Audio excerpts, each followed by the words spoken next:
Voilà, c'est très international comme d'habitude et ça me faisait très plaisir de vous avoir avec nous, venant des quatre coins de la Méditerranée. Comme vous le savez, EduMed est donc un observatoire qui s'intéresse à la Méditerranée et vous en êtes un peu la manifestation concrète ce matin. On va parler de sismologie, d'aléas sismiques en Guadeloupe. Pourquoi la Guadeloupe? Parce que nous avons des stations et donc c'est plus facile pour nous de faire une étude de cas quand on a des données. Et on va essayer de parler de cette fameuse zone de subduction qui affecte les petites Antilles du Nord. Voilà. Bon, la subduction, c'est quand même une notion assez centrale en sismologie. On y revient souvent parce elle matérialise un peu la dynamique interne de la Terre. Et bon, la subduction, c'est ce qui définit le processus qui explique comment une plaque lithosphérique s'enfonce sous une autre plaque. Et bien sûr, pour ça, il faut que ça soit une zone de convergence, deux plaques donc qui se rapprochent. La plus dense, très souvent, c'est donc une lithosphère océanique, par définition, voilà, qui s'enfonce sous une autre. Et tout ça provoque des séismes fréquents. Voilà pourquoi les zones de subduction sont toujours accompagnées d'une grande sismicité. Le phénomène dont on va parler, c'est le plan de Wadati-Benioff qui porte le nom de deux chercheurs. Vous voyez les dates, 1935-1949, donc c'est pas du tout lié à la tectonique des plaques, la découverte du plan de Wadati-Benioff. Ce sont deux chercheurs qui avaient remarqué donc ces foyers sismiques qui en fait caractérisaient ces zones de subduction. Et ce qui était très remarquable pour eux, c'est qu'ils voyaient des foyers qui étaient soit superficiels, notamment près de la fosse océanique, ou moyennement profonds, ou très profonds, et que ces séismes, donc, enfin les foyers de ces séismes, ce qu'on appelle aussi les hypocentres, s'alignaient le long d'un plan, d'un axe qui s'enfonce avec un certain pendage, et c'est ce plan auquel ils ont donné le nom, ben leur nom, hein, comme c'est souvent le plan de Wadati-Benioff. Donc cette fiche, vous la retrouvez dans notre espace pédagogique, donc vous voyez ça. Les Antilles sont concernées par cette zone de subduction parce que justement, aux Antilles, on est dans une zone de convergence entre la plaque dite atlantique qui se déplace et qui converge vers la plaque dite Caraïbe. Alors bien évidemment, à la rencontre entre ces deux plaques, la plaque atlantique est une plaque océanique, donc gabbro, basalte, gorgée en eau, eh ben, elle va passer sous la plaque des Caraïbes. Tout ça va provoquer la formation d'un arc volcanique avec des volcans. Enfin, pour la Guadeloupe, le volcan s'appelle la Soufrière. Pour la Martinique, il s'appelle la montagne Pelée, qui est d'ailleurs en activité sismique importante en ce moment. Et bien sûr, tout ça provoque des séismes qui vont se dérouler, notamment au niveau de cette plaque qui plonge.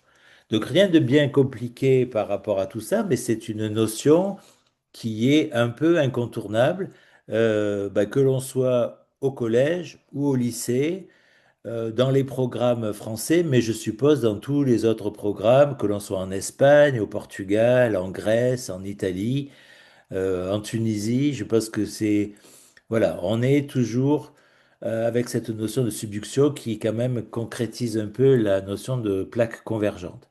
Alors, si je cherche dans les programmes français, étonnamment, le plan de Wadati-Benioff n'est pas très développé, bien que c'est quand même un moment où on est obligé un peu d'y passer. Si on parle, alors quand on fait de la sismologie dans l'enseignement, soit on est dans ce carré bleu là, vous voyez qu'on appelle la dynamique de la lithosphère, et là, à un certain moment, on va identifier ce plan de Wadati-Benioff. C'est un peu ce qu'on va faire aujourd'hui dans notre activité. Alors que dans le carré dit plus marron, de couleur marron, on est plus dans un aspect de présenter les séismes et l'aléa sismique en lien avec l'impact sur sur l'humanité, sur les humains. Et donc là, on est sur le risque sismique. Donc c'est important quand on vit dans une zone sismique, comme c'est le cas des Antilles, eh bien de connaître un peu la sismologie, la sismicité, à quoi est-elle due et à quoi on doit un peu s'attendre en cas d'événement sismique. Voilà donc les deux pendants. On peut donc exploiter cette activité que je vais présenter aussi bien dans le cadre de l'aléa ou du risque sismique, euh, ou alors on peut le présenter parce qu'on veut illustrer une zone de convergence et comment deux lithosphères se comportent lorsqu'elles sont en confrontation de convergence. Voilà, alors pour faire cette activité, il nous faut 3 clics de souris, pas plus. C'est relativement simple et ça prend pas tant de temps que ça.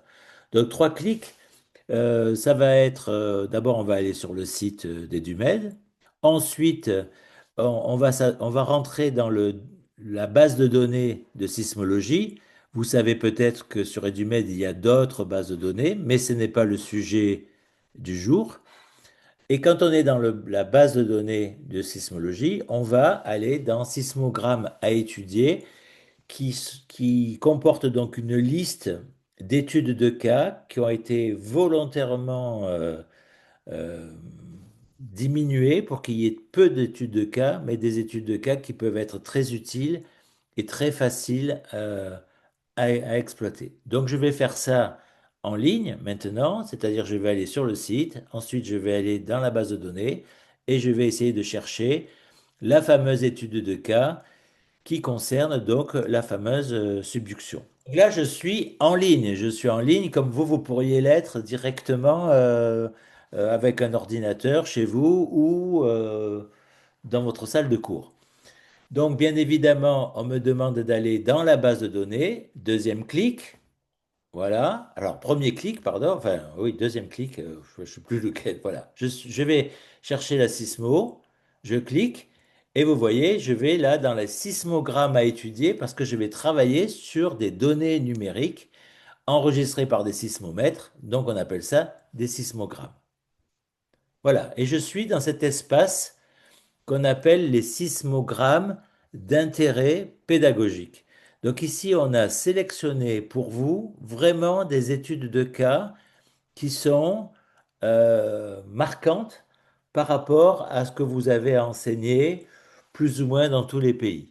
Alors moi, je vais chercher quelque chose qui me parle de subduction. Et vous voyez, j'arrive ici, je vais le centrer sur ma page, où je vois ici écrit imager la subduction antillaise. Donc là, j'ai une étude de cas. C'est cette étude de cas-là qu'on va utiliser, travailler ensemble. Que s'est-il passé? Bien, aux Antilles, de façon relativement récente, là, vous voyez, on a eu des séismes qui ont eu lieu à la fin de 2024, mais aussi en 2025. Et donc, on a des séismes qui ont eu lieu. En fait, il y en a eu 3. On va travailler sur 3 séismes qui se sont succédés dans cette région et qui ont donc affecté de façon significative la population, parce que ces 3 séismes ont été ressentis par la population. Et on va essayer de voir comment, à partir de cette étude de cas, on peut aboutir au fameux plan de Wadati-Benioff. Alors vous voyez que pour chaque étude de cas, vous avez 3 choix, 3 options. Alors il y a une option qui concerne à télécharger la piste d'activité. Oh ben, si vous le faites, vous aurez, bah, je peux le faire ici, voilà, c'est un PDF qui va s'ouvrir. Et dans ce PDF, ben, on retrouve la théorie et on retrouve toutes les étapes à faire. C'est ce que nous allons faire maintenant en direct pour aboutir à ce qu'on veut, c'est-à-dire notre étude de cas. Donc, c'est ce qu'on a essayé de faire, vous donner des pistes d'activités qui sont clairement faites, faciles à faire. Mais si on veut faire l'activité en direct, que ce soit depuis chez nous ou en donnant à des élèves l'activité à faire, alors il faut travailler ici avec le logiciel qui est capable d'ouvrir la donnée et qu'on appelle Tectoglobe 3D. La première option, c'est de télécharger le fichier zip. Ça n'a pas beaucoup d'intérêt si vous n'avez pas le logiciel pour lire ce fichier, Mais j'y reviendrai à la fin parce que ça peut être intéressant à un moment donné que vous utilisez ce fichier. Donc, je vais travailler avec Tectoglobe 3D. Voilà. Et quand j'ouvre, quand je clique sur ce lien, Tectoglobe s'est ouvert. On me dit que dans ce fichier qu'on est en train d'ouvrir, il y a beaucoup, beaucoup, beaucoup de choses, beaucoup de données, des sismogrammes, mais aussi d'autres choses, notamment des cartes. Et ces cartes, elles ne s'affichent pas par défaut, elles vont s'afficher que quand je voudrais les utiliser. Donc je dis OK parce que j'ai compris. Et voilà, nous sommes directement rendus dans les Antilles. Voilà, c'est les Antilles, on connaît, hein. C'est ce fameux arc de la plaque des Caraïbes. On voit bien où on se trouve. On nous a mis sous forme de petits points bleus, verts, là. On nous a mis donc toute la sismicité récente. Tous les points que vous voyez, ce sont des séismes qui ont eu lieu euh, dans l'année 2024 jusqu'à aujourd'hui. Donc ça fait pas mal d'événements. Et sur la partie droite, on a la fenêtre de résultats, c'est-à-dire on a des sismogrammes. Et vous voyez, alors là, je vais dans la fenêtre qui s'appelle Réglages et paramètres. Et vous voyez que quand je clique sur événements, j'ai trois séismes. C'est-à-dire que dans Tectoglobe, si vous connaissez déjà Tectoglobe, ça peut vous surprendre, mais c'est possible. Dans Tectoglobe, dans une même page de Tectoglobe, on a inséré trois séismes différents. C'est-à-dire qu'on a les sismogrammes de trois séismes différents.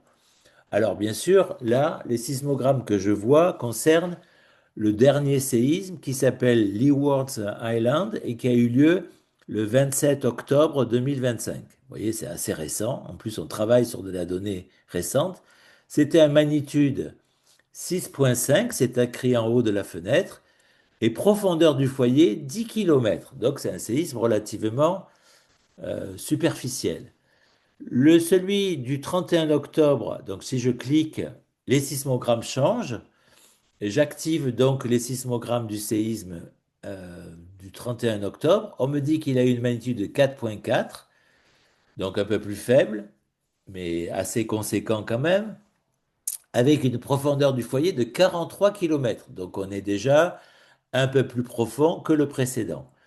Et celui du 23 septembre, qui est au-dessus, il est aussi à magnitude 4,4 et sa profondeur est de 147 km. Donc là, c'est ce qu'on appelle déjà un séisme relativement profond. Donc vous voyez la situation, nous avons donc trois séismes à étudier qui varient en fait par leur profondeur, ça c'est clair, puisque c'est écrit. Ce qu'on ne sait pas encore, c'est où sont-ils ces séismes? Est-ce qu'ils sont au même endroit? Est-ce qu'ils se répartissent de façon particulière? Et vous voyez, je vous ai parlé du plan de Benioff, on voit tout de suite l'intention. Je vais essayer de localiser chacun de ces trois séismes et je vais voir comment ils se répartissent géographiquement sur notre carte qui se trouve à gauche. Alors, le but du jeu ici, ce n'est pas d'embêter des élèves à localiser, prendre du temps à localiser en calculant la vitesse et le temps des ondes P, des ondes S, l'épicentre. Vous pouvez le faire. Ça dépend des objectifs que vous avez pour votre activité. Mais elle retardera de beaucoup l'activité puisque vous avez trois séismes à traiter.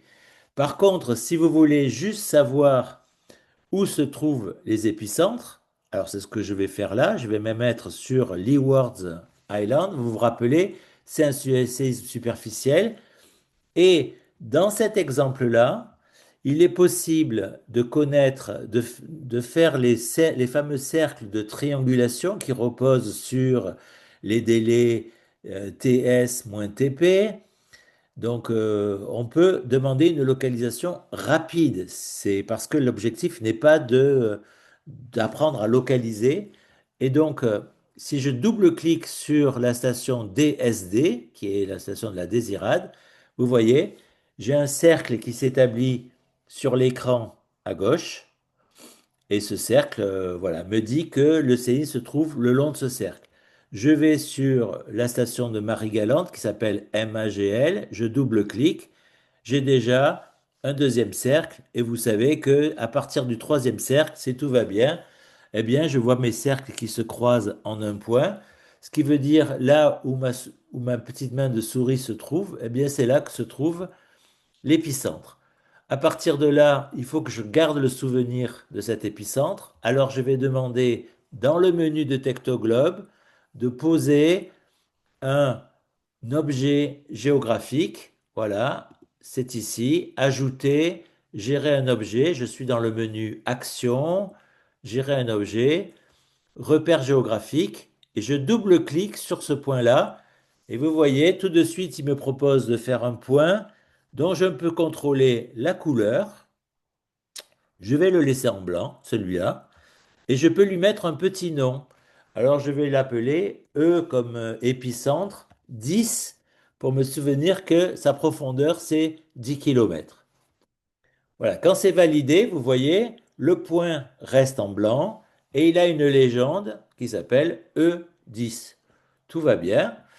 Je vais pouvoir continuer. Pour ça, je reviens à sismogramme, étudier les sismogrammes. Donc, je reviens à mon étude de sismogramme. Voilà. Et maintenant, je vais changer de séisme. Donc, je vais demander d'étudier le séisme qui est ici, le 31 octobre. Donc, quand je clique, j'ai de nouveaux sismogrammes. Je vous rappelle que ce séisme du 31 octobre, il a une profondeur de 43 km. Et je vais faire la même chose. Je vais demander par un jeu de triangulation rapide, je vais demander à trouver le point où mes cercles se croisent, c'est-à-dire l'épicentre de ce séisme. Donc je vais faire la même chose, hein. Je vais double-cliquer sur la station de la Désirade, double-cliquer sur Marie-Galante. Alors bien sûr, là je commence à avoir beaucoup de cercles qui se fabriquent, donc il faut vraiment que je sois attentif, savoir où sont les cercles que je suis en train de, euh, de fabriquer. Alors là, les cercles, ils sont plus petits, c'est-à-dire que ce séisme s'est produit beaucoup plus proche de la Guadeloupe, donc ils se confondent pas trop avec les autres. J'ai un point ici, je vais vite m'empresser, comme j'ai fait pour tout à l'heure, ajouter un repère géographique. Je double-clique ici sur mes cercles qui se sont croisés. Voilà. J'ai un nouveau point. Alors là, pour pas le confondre, je peux mettre une autre couleur. Donc vous voyez en bas, j'ai une échelle dans la carte. Là, j'ai une échelle de couleurs. Donc quand on va vers le vert, le jaune, le rouge, on indique que c'est un peu plus profond. Alors moi, je vais choisir le vert là pour montrer que il est un peu plus profond celui-là. Et je vais l'appeler, ben, je vais garder la même logique, hein. Il avait 47 km de profondeur, donc je vais écrire E47. Et je clique, je valide. Vous voyez que ce point vient de se mettre sur la carte. Il n'est pas au même endroit que E10, il est plus proche de la côte. Donc c'est un magnitude 4,4, donc il a été quand même bien ressenti par la population. Et il n'est pas au même endroit. OK. Alors là, j'ai beaucoup de cercles. Alors j'ai peur que si je fais encore des cercles, je vais être un peu perdu. Alors on peut faire comme on veut. Soit on laisse les cercles et si on est très attentif, on y arrive. Mais sinon, ce qu'on peut faire aussi toujours, c'est d'aller dans la petite fenêtre qui se trouve en bas là, de ma carte et qui s'appelle Liste des objets. Si je clique ici, vous voyez qu'ici, j'ai en fait tout ce qui s'affiche sur la carte est indiqué ici. Ce sont tous les objets qu'on a superposés sur la carte actuellement. Alors actuellement, j'ai bien sûr mes stations. Mes stations, elles sont, vous les voyez. Il y a mes points, le blanc et le vert. Mais il y a aussi, vous voyez, liste des cercles créés. Donc c'est tous les cercles qu'on vient de fabriquer. Ces cercles, ils ne sont plus vraiment utiles, puisqu'une fois qu'on a écrit l'épicentre, on n'a plus trop besoin du cercle. Donc si on veut nettoyer un peu notre carte, on peut supprimer les cercles créés. Attention, il faut bien que je lise ce que je supprime. Là, je supprime les cercles créés. Donc je vais supprimer un par un tous mes cercles. Alors, je ne sais pas si vous voyez, mais voilà, mes cercles sont supprimés. Ce n'est pas très grave parce que j'ai quand même toujours mes deux points, mes deux épicentres qui sont toujours bien indiqués. Je peux fermer à nouveau ma fenêtre liste des objets et vous voyez, ma carte a été nettoyée. Elle est beaucoup plus lisible. Il me reste bien sûr la carte, les stations d'enregistrement que je pourrais aussi effacer, mais pour l'instant j'en ai un peu besoin quand même pour voir où les sismogrammes ont été enregistrés, la sismicité et surtout mes deux points très spécifiques, l'épicentre du séisme 10 km et l'épicentre du séisme 47 km. Si vous avez bien compris, ben, je répète une troisième fois ma, ma série, c'est-à-dire que je vais maintenant chercher le séisme du 23 septembre 2024. J'ai de nouveaux sismogrammes et là aussi, je vais à nouveau faire la même procédure. Je veux localiser ce troisième séisme qui, je vous le rappelle, est un séisme profond, en tout cas moyennement profond, 147 km, c'est déjà beaucoup. Alors, je vais double-cliquer sur la station Grenat. Vous voyez, en fait, il n'est pas exactement à la même place que les autres parce qu'il est plus proche de la station Grenat. Je vais cliquer sur ABD, je vais cliquer sur Marie-Galante et j'ai trois cercles à nouveau qui se croisent en un point qui cette fois-ci se trouve au nord-ouest de l'île, à l'ouest de Basse-Terre, si vous connaissez un peu la Guadeloupe.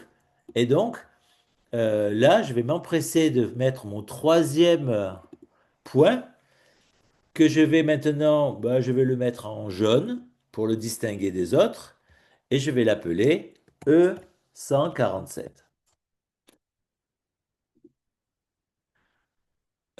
Voilà, donc si vous voulez, ma carte est faite.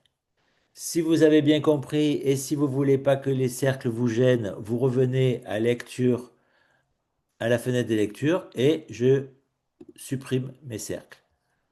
Voilà, maintenant j'ai une très jolie carte que j'ai réalisée, hein, c'est-à-dire que j'ai posé à l'aide des données qui m'ont été fournies mes trois épicentres des séismes, E10, E47 et E147. Et là, tout de suite, bien évidemment, la discussion avec des élèves peut facilement commencer. Ils ne sont pas du tout au même endroit. Le superficiel est bien plus à l'est que le profond qui est à l'ouest. L'intermédiaire est entre les deux. Bon, voilà. Et donc, bien évidemment, on peut questionner des élèves sur comment faire pour aller un peu plus loin, sachant que là, on a une vue surface. Et bien sûr, on aimerait bien voir ce qui se passe en profondeur. Et ça, Tectoglobe vous le permet, puisque Tectoglobe, toujours dans le menu Action, toujours dans ce menu Action, vous avez une option qui est de tracer une coupe. Donc, c'est ce que je vais faire. Je vais décider de savoir comment je fais ma coupe. Donc, je vais partir de la mer des Caraïbes. Voilà, je me mets bien à l'ouest de la Guadeloupe. Alors moi, ce que je veux, c'est que sur ma coupe, mes trois séismes soient compris dans ma coupe. Donc je vais passer, ils sont pas complètement alignés, ces trois séismes. Donc je vais essayer d'être, vous voyez, j'ai un point A, je vais vers un point B et je passe un peu, voilà, pour aller au mieux. Et là, tout de suite, sur la partie droite, s'affiche ma coupe, celle que j'ai décidé de faire. Et cette coupe, eh bien, je vois apparaître plein de petits séismes. Forcément, c'est les séismes qui sont tous en bleu turquoise. Mais si je regarde bien d'un peu plus près, ma coupe, je peux augmenter la profondeur. Voilà, je vais me mettre jusqu'à 200 km, puisque c'est un peu l'échelle sur laquelle je travaille. Je peux exagérer un peu l'échelle verticale. Je vois bien que la Guadeloupe se trouve ici, mes stations sont là, et mes points, mes fameux épicentres, ils sont aussi indiqués, ce qui est donc intéressant, puisque je peux donc les repérer. Je vois qu'ici, j'ai le point E10, et effectivement, E10, on me dit qu'il est à 10 kilomètres. Ah ben, c'est tout à fait logique, puisqu'en fait, il est totalement dans le contexte des autres séismes. Dans cette région-là de la carte, eh bien, tous les séismes sont plutôt autour de 10 kilomètres. Mon séisme de E47, eh bien, je vois que il est aussi logique, puisque à l'aplomb de cette zone-là, j'ai des séismes qui ont à peu près cette profondeur. Il y en a des plus superficiels, mais disons que cela peut-être on n'a pas su bien les identifier. En tout cas, il n'y en a pas des plus profonds. Donc je suis dans une zone ici où mes séismes sont tous majoritairement à cette profondeur-là. Et bien évidemment, si je vais sur E147, à l'aplomb du E147, je vois effectivement que ce séisme fait partie de ce pool de, de foyers sismiques qui sont relativement profonds, puisqu'ils sont autour de 150 km. À cet endroit-là, c'est-à-dire à l'ouest de l'île, on retrouve ce type de séisme-là. Et on peut en avoir qui atteignent presque les 200 km. Pour cela, il faudrait aller un peu plus vers l'ouest. Donc, vous voyez nos trois séismes qu'on vient de positionner. Eh bien, ils sont dans une logique, ils sont alignés en profondeur, le long, ils dessinent un plan. On s'aide bien sûr avec la sismicité pour pas montrer qu'ils sont complètement anormaux. Ils sont totalement normaux, ces trois foyers. C'est des choses qu'on peut facilement imaginer, puisqu'en fait, ils dessinent le plan de Wadati Benioff qui existe dans les Antilles du Nord. Donc quand vous avez ça, vous avez vraiment déjà presque illustré cette subduction, puisque ce plan de Wadati Benioff va matérialiser la subduction. Attention, on ne voit pas de plaque, on ne voit simplement que la signature sismique de cette confrontation entre les deux plaques. Vous savez que c'est au départ, c'est surtout le frottement des deux plaques qui va provoquer cette sismicité dite superficielle, voire moyenne, alors qu'ici, on est dans un autre contexte où la plaque est déjà assez profonde. Et donc là, on a de la sismicité qui est due à des ruptures euh, dans la plaque et donc qui crée donc cette sismicité profonde. En tout cas, pour les habitants de la Guadeloupe, il faut s'attendre à des séismes superficiels qui seraient lointains, mais qui peuvent être forts. La preuve, il avait une forte magnitude. Et dans leur histoire, les séismes superficiels, qui sont donc au départ de la subduction, très proches d'une fosse, donc on voit ici sur la carte, et donc, ces séismes-là sont aussi tsunamigènes, donc ils pourraient provoquer du tsunami, alors que des séismes plus profonds, il faut les attendre à l'ouest de l'île, beaucoup plus proches de l'île, mais heureusement beaucoup plus profonds.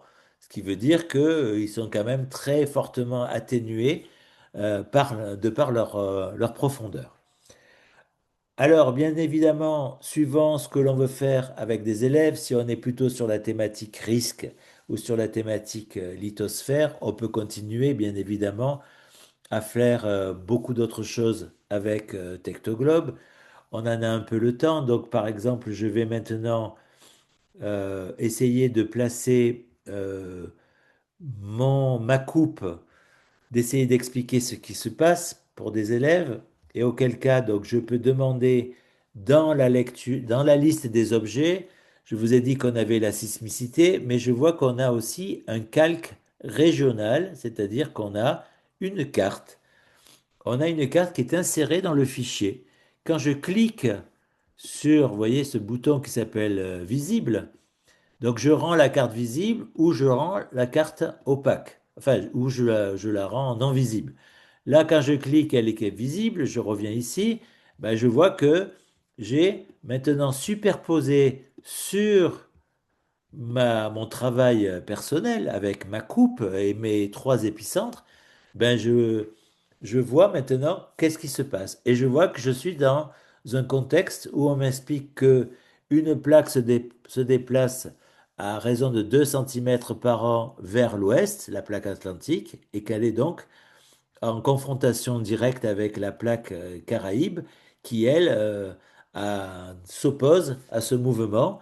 Donc on a une zone de subduction qui est nettement identifiée par ce trait noir.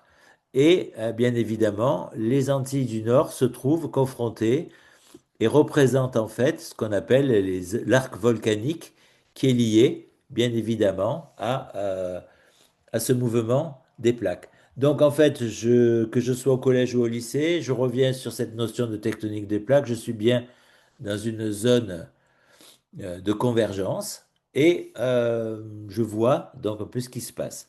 Concernant le risque, ben, je vois que l'aléa sismique, maintenant, je le comprends un peu mieux. Je sais que j'ai plusieurs familles de séismes qui peuvent impacter une île où la population vit. Et bien évidemment, il y a des séismes qui vont être de nature à embêter la population, notamment ceux qui sont au large euh,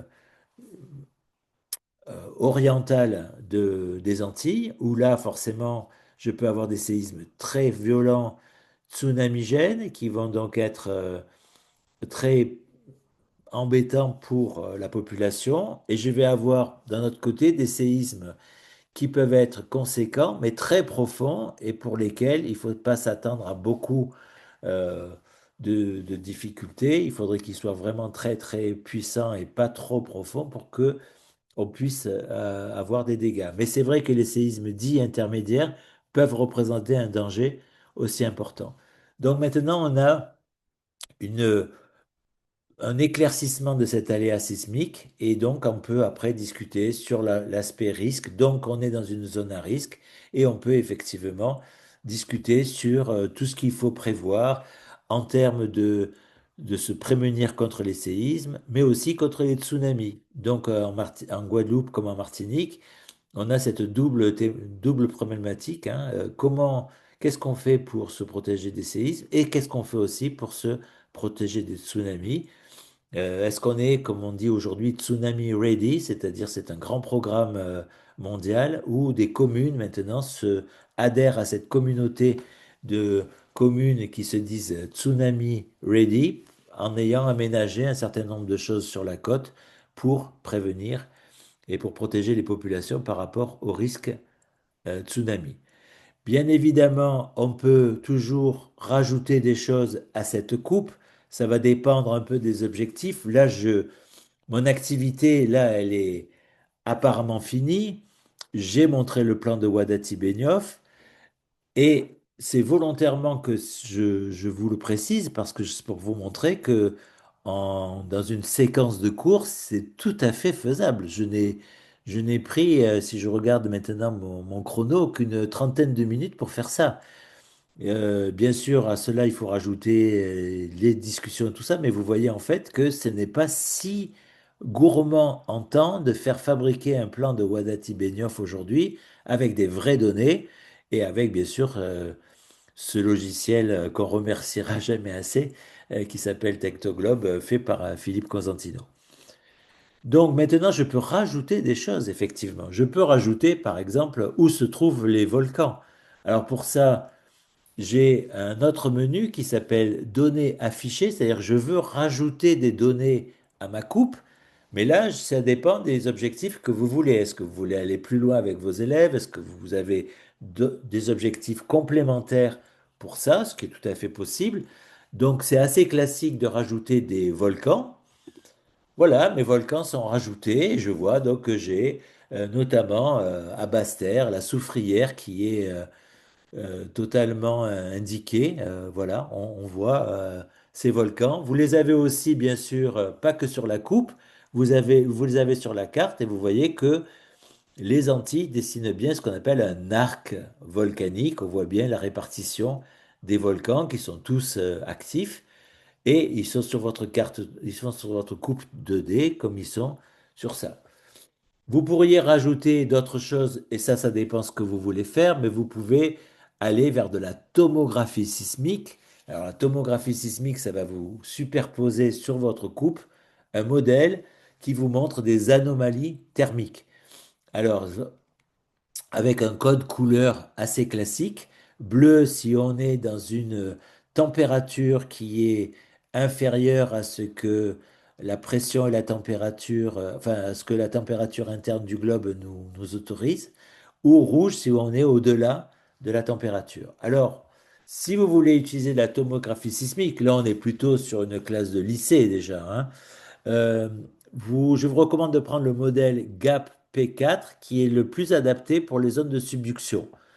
En tout cas, si vous cliquez sur Aide au choix du modèle, vous aurez tout un petit texte qui vous dit en fait quel est le modèle qui convient de prendre au mieux.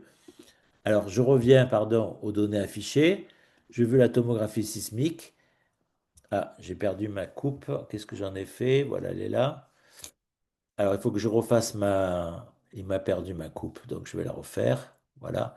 Et vous voyez donc que se superpose à votre coupe un modèle de tomographie sismique avec des anomalies thermiques. Et aussi, ici, c'est indiqué par des anomalies de vitesse, mais vous savez que la vitesse des ondes est directement liée à la température des matériaux. Et vous voyez qu'on a ce qu'on appelle un avant-pays avec la fosse qui est plutôt froide et un arrière-pays avec l'arc volcanique qui est plutôt chaud.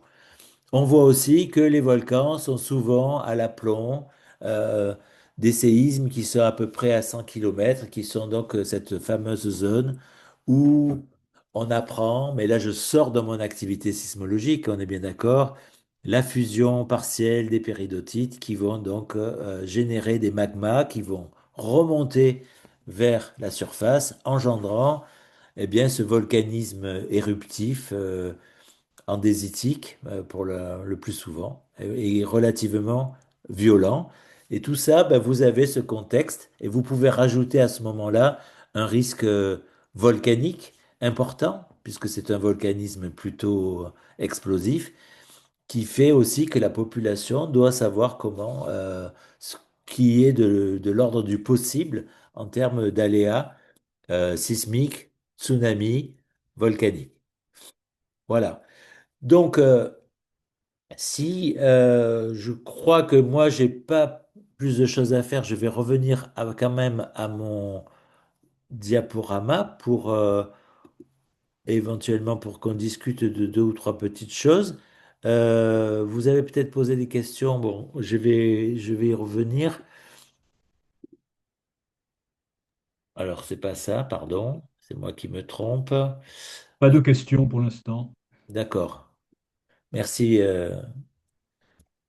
Donc, ce qu'on a fait, si je suis bien allé là, on est bien d'accord. Voilà. Je vous rappelle que ben, avant de commencer, vous pouvez toujours charger une piste d'activité. C'est valable pour toutes les autres études de cas. Donc l'activité, elle est vraiment décrite pas à pas. Euh, Vous pouvez aller vers Tectoglobe pour faire l'activité, que ce soit vous, chez vous, ou les élèves chez eux, ou les élèves dans la classe, puisque là, il n'y a plus de frontière entre la classe et la maison, hein. Vous êtes sur de l'Internet, du tout Internet. C'est ce que nous avons fait. On a traité chaque séisme, on l'a traité, on a posé nos trois points, on a fait notre plan de Wadati-Benioff, on a remarqué que les séismes étaient alignés et qui dessinaient le plan. J'ai rajouté ma carte. Voilà, et en fait, tout ça, ben, vous pouvez le confronter avec des documents de la documentation scientifique. Ici, c'est un rapport du BRGM sur l'archipel guadeloupéen, et on est en plein dans ce qu'on a vu, hein. Voilà, nos séismes, ils sont bien complètement logiques par rapport à cette coupe qui est là. Et donc, on peut imaginer que si on reproduit ça sur de très nombreux séismes, on arrive à dessiner correctement cette coupe qui est ici. Elle ne sort pas de nulle part, elle sort de l'exploitation de données, comme vous pouvez proposer de faire ça aux élèves, au moins sur trois données, et vous voyez que ça prend pas un temps fou. Alors, bien évidemment, comme je vous ai dit, la situation en termes d'aléas sismiques quand on vit dans les Antilles, eh bien, ça veut dire que vous avez des séismes qui peuvent venir d'un peu de tous les côtés. Il faut savoir les distinguer. Ceux qui sont superficiels, ceux qui sont profonds, ben, c'est quelque chose qu'on peut avoir en tête comme culture du risque de l'aléa et du risque sismique. Vous pouvez rajouter des cartes, hein, et alors là, on peut aller plus loin, on peut regarder les failles qui sont en mer pour voir à peu près ce qui se passe. Voilà, et puis je voulais quand même finir là-dessus parce que je sais, par expérience, voilà, quand on est retraité, on a beaucoup d'expérience, on a un peu plus d'expérience aussi, c'est que quelquefois, on peut pas bien travailler en classe sur l'Internet parce que on n'a pas accès à la bonne salle, parce que les ordinateurs, ça va pas, parce que la connexion Internet, ça va pas. Et donc, très rapidement, ce qu'on vous propose là sur EduMed, ça a ses limites parce qu'il faut que vous soyez sur Internet. Si vous ne l'êtes pas, eh bien, tout ça, c'est bien beau, mais comment on fait? Eh bien, on peut faire quand même. Donc, euh, je profite de l'occasion pour le dire, cette activité peut être totalement faite hors ligne, puisque pour cela, il faut aller chercher la version exécutable de Tektoglob 3D. Elle existe. Vous pouvez aller la télécharger. Elle est valable aussi bien sur le format Windows que sur le format Apple. Donc vous allez sur l'adresse qui se trouve ici en bas, la cosfilog Tektoglob 3D build HTM, et vous verrez que vous êtes sur une page qui vous propose de télécharger la version Tektoglob 3D. Ça veut dire que vous l'installez sur votre ordinateur. Et là, vous ne dépendez plus de Internet pour Tektoglob 3D. Vous l'avez directement sur votre ordinateur. Il vous reste après les données. Alors pour les données, eh bien c'est pareil. Si vous n'avez pas d'Internet, vous ne pourrez pas faire travailler Tektoglob 3D avec ces données. Donc vous allez non pas ouvrir, travailler avec Tektoglob 3D, mais vous allez télécharger le fichier zippé. Vous téléchargez le fichier zip sur votre ordinateur et donc à un moment donné, et vous le trouvez bien sûr à l'adresse qui est ici, à un moment donné, vous avez votre logiciel sur l'ordinateur, les données zippées, et sur Tektoglob 3D, ensuite, vous allez demander fichier, ouvrir, et vous allez demander d'ouvrir le fichier zippé que vous avez téléchargé. Et dans ce fichier zippé, vous y retrouverez tout, les sismogrammes, les stations et aussi la carte, le calque, la carte qui est aussi indiquée dedans. Le fichier zip contient toutes les mêmes informations que ce que je vous ai fourni. Ce qui veut dire que cette activité, elle est complètement réalisable, même si on n'est pas dans un contexte Internet, tout Internet dans votre établissement. Et je sais que ça existe, donc il faut quand même à un moment donné tenir compte de ça. Donc si vous avez une salle avec des ordinateurs, mais qui n'est pas connecté sur Internet, il est tout à fait possible de faire ce type d'activité exactement de la même façon que ce que je viens de faire maintenant.